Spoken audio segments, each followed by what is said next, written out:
I should have thrown that letter away. It came last Monday, slipped under my apartment door with no stamp, no return address, just my name scrawled in smeared blue ink. The envelope was damp, the edges swollen as if it had been soaked in water and left to dry. Inside was a single sheet of paper, wrinkled and smelling faintly of salt. "Come back, Danny. It's time for your swim." I stared at it for a long time, just confused. My name isn't Danny. It's Ethan. At first, I thought it was junk mail, a mistake, maybe some weird advertisement. I crumpled it up and tossed it in the trash. Then, the second letter arrived. This one was even more wet. The ink had bled across the page, but I could still read the words. "You've been gone for so long. We miss you." A chill crawled up my spine. There was something else inside. A photograph. It showed a young boy, maybe 6 years old, standing in front of an oversized cartoon fish mascot. Guppy the Wonder Fish. I felt something twist in my stomach. I don't remember ever taking this photo. I don't even remember going to that park. But the boy in the picture, he looked just like me. I flipped the photo over. There was writing on the back, smeared and uneven. "You never left." I spent the next hour online, digging through old articles. Ocean View Adventures, a water-themed amusement park popular in the 90s, now long abandoned. The place had shut down over 15 years ago after a bizarre accident. One of the rides, the Deep Sea Simulator, had mysteriously filled with real water during an operational day. The doors wouldn't open. Everyone inside drowned. I scanned the names of the victims. None of them were familiar, but something about the date nagged me. The accident happened the same year I was born. I tried to push it out of my mind. The letters had to be a prank. Maybe a marketing stunt from some urban explorer YouTube channel, trying to cash in on the whole creepy abandoned places trend. Still, I couldn't shake the feeling that something was watching me. That night, I dreamt of water. I was floating, weightless, deep in the ocean. Everything around me was dark, endless. Then, something huge moved in the depths below me. I couldn't see it, only the way the water churned, the way shadows twisted. And then, I heard it. A voice, warped, garbled, like an old recording playing underwater.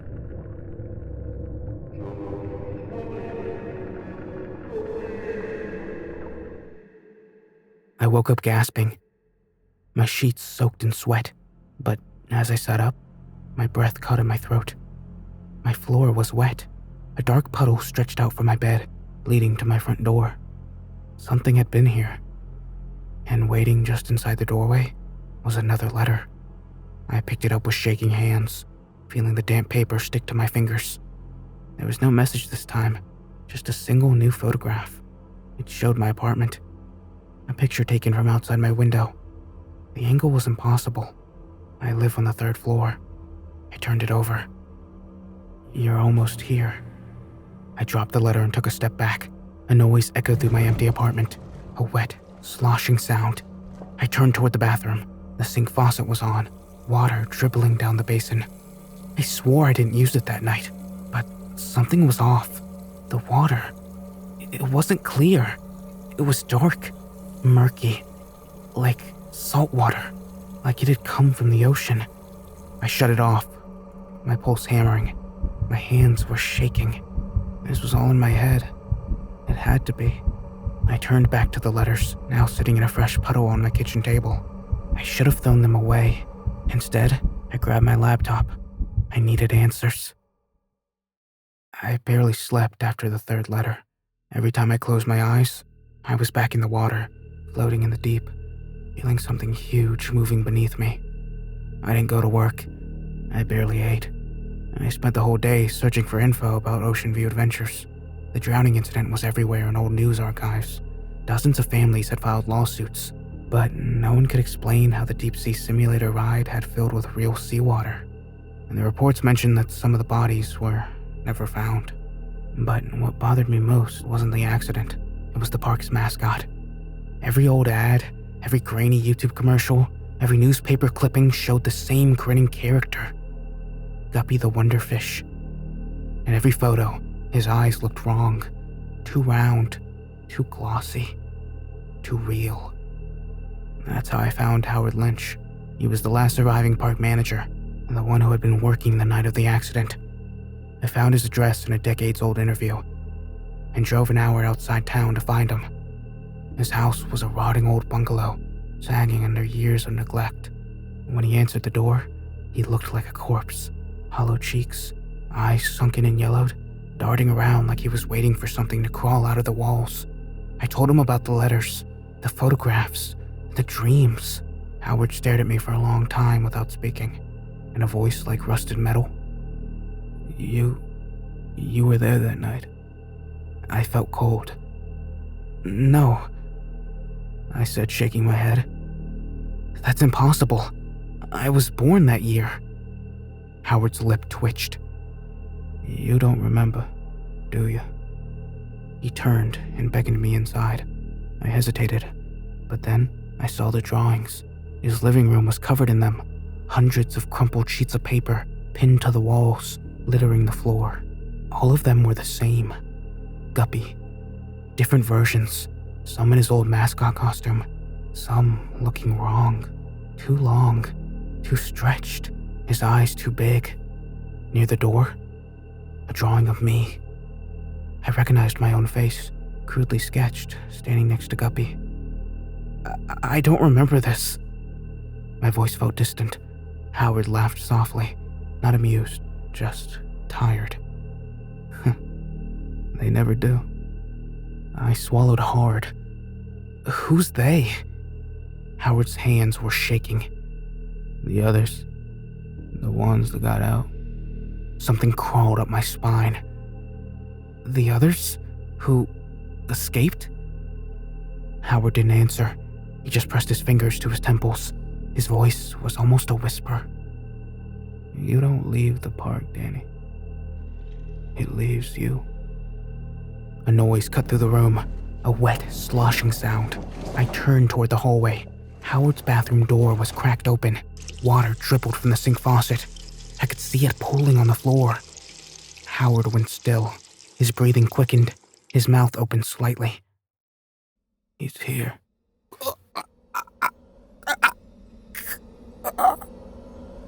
I watched in horror as water poured from his mouth.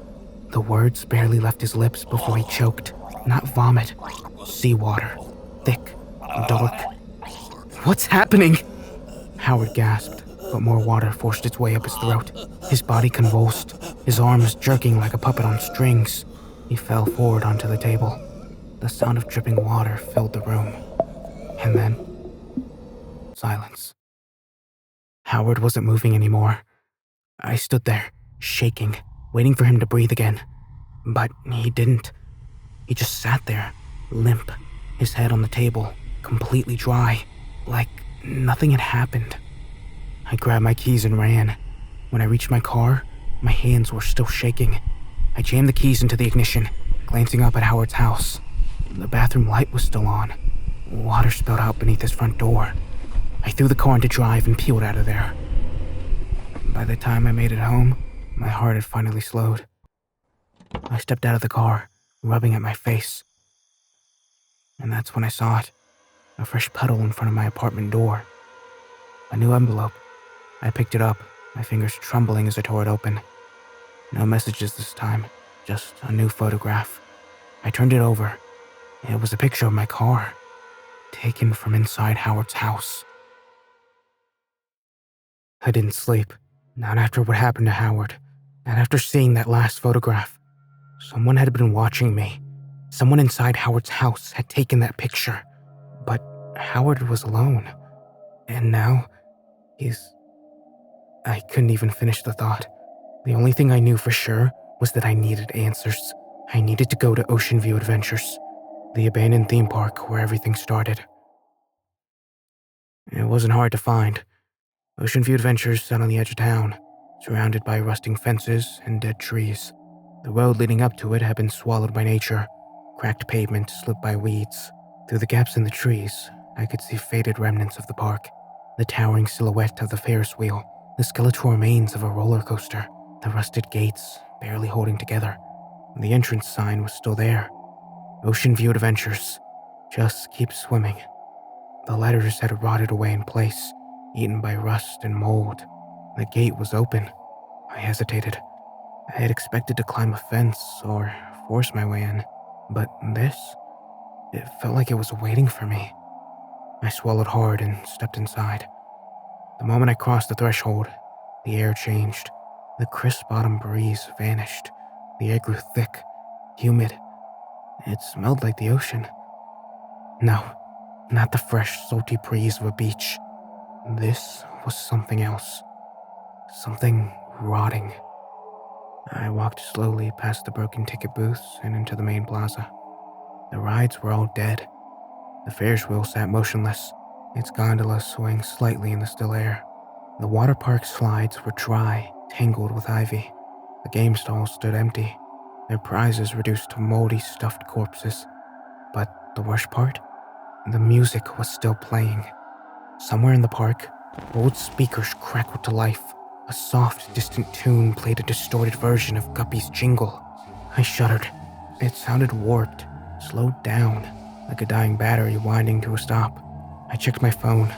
No signal, of course. I told myself I'd only look for a few minutes, find something, anything that explained what was happening. Then I'd leave. But then I saw him. He stood at the end of the plaza, half hidden behind an old popcorn cart. Guppy the Wonderfish. At first, I thought it was just a statue. He was completely motionless. His foam mascot's suit was bloated, too big, like it was full of water. His oversized fish head tilted slightly, his huge glassy eyes staring straight at me. I saw it, dripping. Water poured from the suit, a slow, steady trickle, soaking the pavement beneath him. A dark puddle spread out from his feet. I froze. Guppy didn't move. I took a shaky step back. My pulse hammered in my ears. Another step. The speakers crackled. A voice, deep and warped, whispered through the static. "Welcome home, Danny." I ran. I didn't look back. I just ran. The air felt wrong. Thicker. Heavier. Like I was running underwater. My clothes clung to me. Damp and sticky. No, not damp. Wet. I stumbled to a stop and looked down. My jeans were soaked. My shoes squelched. My hoodie dripped. It was like I had been submerged. My breathing came fast and ragged. I hadn't touched the water. I hadn't even gone near it. And yet, I was soaked. A sound echoed behind me, not footsteps. Sloshing, like something dragged itself through the water. I turned my head, slowly. Guppy was closer now, standing at the edge of the plaza. His huge plastic eyes stared at me. His grin looked wider than before. Another step back. The ground shifted beneath me. I looked down. The pavement was wet. No, not wet. Flooded. A thin layer of dark, murky water stretched out in all directions, rippling under the pale moonlight, and from its depths, something emerged. A shape, a shadow, huge and curling, shifting beneath the surface. I didn't wait. I turned and ran toward the staff buildings, away from the plaza, away from Guppy, away from whatever the fuck was watching me from the water. I needed to find shelter. That's when I saw the door. An old metal door, rusted and dented, barely hanging on to its hinges. A sign was above it, faded and peeling. Mascot storage and maintenance. I didn't think. I just grabbed the handle and shoved my way inside. The door slammed behind me. I turned and froze. The room was filled with them. Guppy suits, dozens of them, hanging from metal racks. Some were old and rotting. Others looked newer, too new. They dripped. Water pooled on the floor beneath them, black and slick. The room was drenched in shadows. Rows of Guppy suits hung from rusted metal racks, swaying slightly, as if disturbed by a breeze. But there was no breeze. The air was heavy, thick with the scent of salt and rot. And then, one of the suits twitched. I staggered back, my breath caught in my throat. My shoes squelched against the wet floor, sending ripples through the thin layer of black water pooling beneath me. Another suit shuddered. The foam body jerked violently, like something inside was trying to move. I swallowed hard, forcing myself to breathe. Maybe it was a trick of the light. Maybe the suits were old, decaying, collapsing under their own weight. Then, from somewhere in the room, a voice. Low, gargled, like it was spoken from underwater. "Us keep swimming." My stomach nodded. The suits weren't empty. Something was inside them. A loud drip echoed from behind me. I turned my head slowly. At the far end of the storage room, a single door stood slightly ajar. The placard above it read, "Maintenance access. Employees only." From the gap in the doorway, water leaked onto the floor. Thick, dark. I took a cautious step forward. The whole room groaned around me, metal creaking, as if the whole weight of something unseen was pressing down. The guppy suits twitched again. This time, I saw it. One of them, hanging from a hook on the farthest rack, shifted on its own. Its foam arms raised slightly, like it was reaching for me. I bolted for the door. The maintenance hallway was worse. The air was hot and damp, like the inside of a boiler room. Water dripped from the ceiling, forming slick puddles along the cracked tile floor.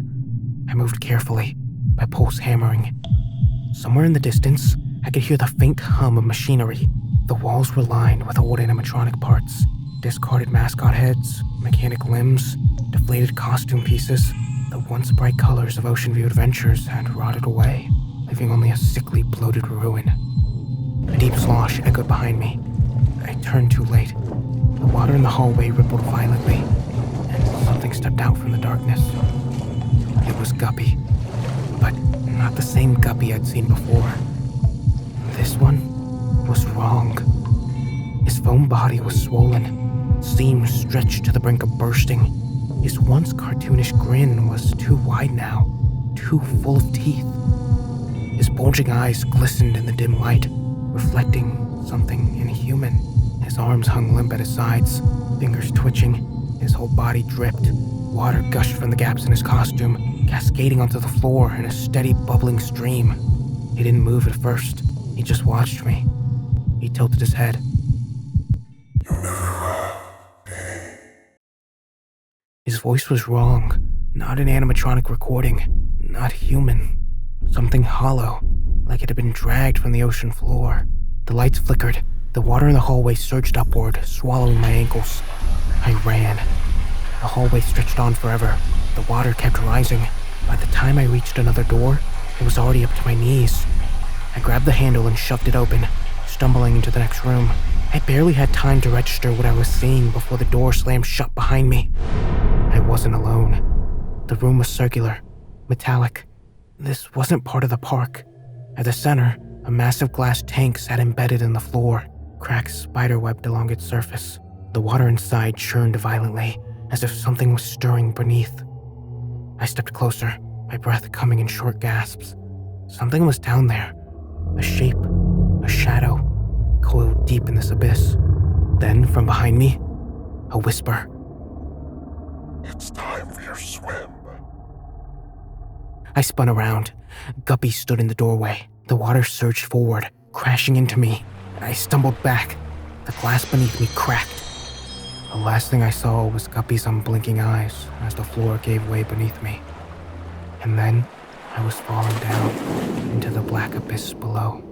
I hit the water hard. The impact knocked the air from my lungs, sending me spiraling into the freezing depths. Everything was dark, endless, heavy. I kicked frantically, trying to surface, but there was no surface. No up, no down. Just the abyss, swallowing me whole. Something moved in the blackness below. I couldn't see it. Only the water trembled, a distant pulse of something massive shifting. And then, a whisper, muffled, warbling through the deep.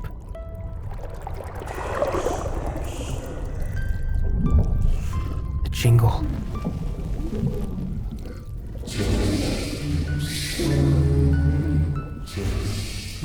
I choked on my scream. I wasn't alone. Shapes drifted in the water around me. Figures, barely visible in the gloom. Bodies. Their limbs swayed, their faces hidden in the dark. Their mouths moved. They were singing. That same horrible broken jingle.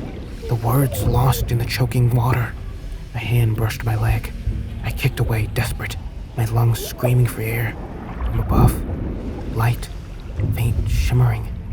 I forced myself upward, fighting against the weight of the abyss. The singing followed me. The voices rising, warping. Something huge stirred below. The light grew brighter. I reached for it, and suddenly, I was somewhere else. I gasped, collapsing onto wet pavement. The cold air burned my lungs. I was back in the park, or what was left of it. The rides were moving again. The Ferris wheel creaked in slow, jerking rotations. The carousel spun, the seahorses waterlogged and limp. The roller coaster rumbled along its tracks, though half of it had collapsed into the rising flood. The whole park was sinking. Seawater poured from the rides, the buildings, the ground itself. And at the center of it all, Guppy. He wasn't a mascot anymore. His form stretched upward, grotesquely bloated, his arms too long and fingers webbed, his mouth too wide now, teeth glistening, and his eyes, not glass, real, huge, bulbous, unblinking.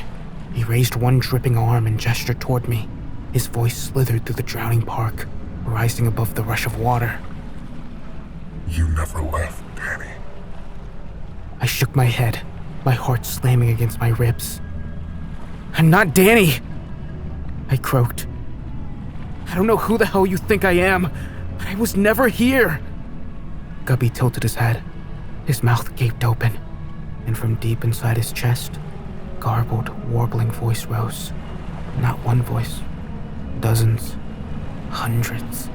Layered over each other, distant and choking and lost. And suddenly, I knew. I had been here before. Not as Ethan. As Danny.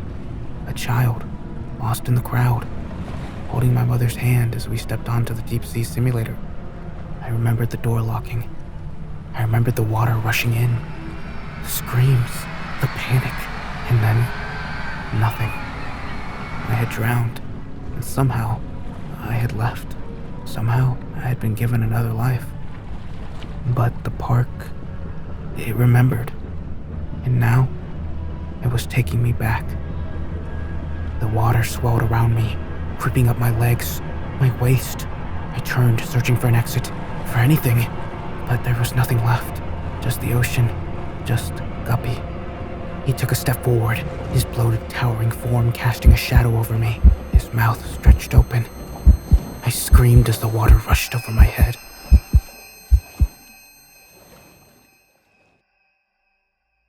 The next day, the park was silent again. Abandoned. Forgotten. But in the mascot storage room, among the old suits and decaying foam, a new Guppy suit had appeared. It was wet, and its bulging eyes seemed just a little too real.